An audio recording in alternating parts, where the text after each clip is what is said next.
తిరుమలలోని నారాయణగిరి ఉద్యానవనాలు బుధవారం సాయంత్రం శ్రీ పురంధరదాసుల వారి కీర్తనలతో మారుమ్రోగాయి. శ్రీ పురంధరదాసుల వారి ఆరాధనా మహోత్సవాలు రెండో రోజుకు చేరుకున్నాయి. ముందుగా శ్రీవారు ఉభయ దేవేరులతో కలిసి నారాయణగిరి ఉద్యానవనాలకు వేంచేపు చేశారు. ఈ సందర్భంగా చల్లటి సాయంత్రం వేళ నిర్వహించిన ఊంజల్ సేవలో దాస సంకీర్తనల గానం భక్తులను మైమరిపింపజేసింది.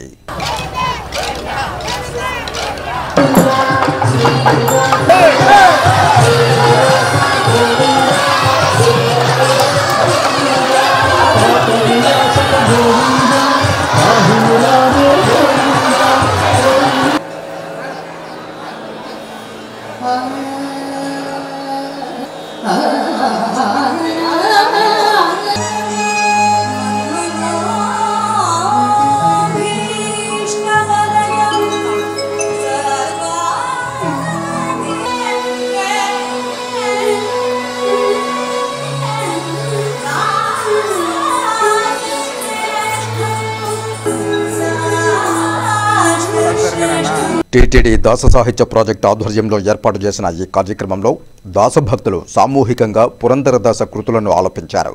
టీటీడీ అదనపు ఈవో సిహెచ్ వెంకయ్య చౌదరి, దాస సాహిత్య ప్రాజెక్టు ప్రత్యేకాధికారి ఆనంద తీర్థాచార్యులు, ఇతర అధికారులు 3500 మందికి పైగా ఆంధ్ర, తెలంగాణ, కర్ణాటక రాష్ట్రాలకు చెందిన భజన మండళ్ల సభ్యులు పాల్గొన్నారు. గురోహో శ్రీపాద పంకజే శ్రీనివాస మహంభజే మన్మనోభీష్టవరదం.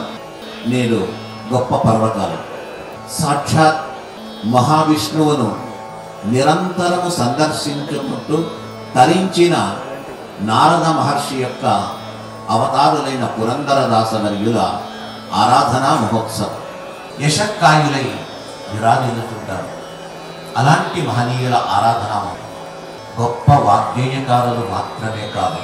తర్వాత చూస్తే 4 లక్షల అచంచలమైన విశ్వాసంతో కూడి ఉన్న సంగీత సామ్రాజ్యములో త్రిమూర్తులని ఖ్యాతి పొందిన పురంధరదాసులు సంగీత భిక్షను పెట్టినవారు అని కొనియాడతారు. కర్ణాటక సంగీతానికి జీవమును పోచినటువంటి ఒక గొప్ప మహాన్ వ్యక్తి శ్రీ పురంధరదాసు. ఉత్తమమైన సంగీత నేపథ్యములో ఈ సాహిత్యాన్ని తీసుకొచ్చి ఆభాన గోపాలులకు ప్రాజెక్ట్ తిరుమల తిరుపతి దేవస్థానం సంసిద్ధంగా ఉన్నది.